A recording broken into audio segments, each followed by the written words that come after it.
আল্লাহ তোমাদেরকে ওসিয়ত করেন, তোমাদেরকে আদেশ দেন, উত্তরাধিকার সম্পদ যখন বন্টন হবে ছেলেরা যতটুকু পাবে মেয়ে পাবে তার অর্ধেক। সুবহানাল্লাহ বলেন। দেখেন ছেলে যদ্দূর মেয়ে অর্ধেক, ছেলে ডবল পাবে। আপাত দৃষ্টিতে মনে হয় এখানে অবিচার হয়েছে, কিন্তু আসলে কি অবিচার হয়েছে? আপনি বিয়ের ক্ষেত্রে যান, ওইখানে আবার ছেলে মোহরানা দেয়, মেয়ে সেখানে মোহরানা পায়। তাহলে চেক অ্যান্ড ব্যালেন্স, ভারসাম্য, ব্যালেন্স, মধ্যম পন্থা এখানে আছে না নাই?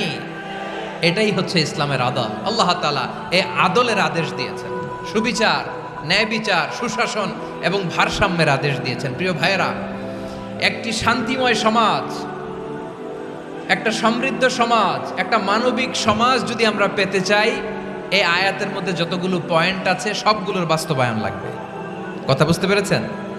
বলেন, আওয়াজ করে বলেন, আমরা একটা শান্তির সমাজ চাই কি চাই না?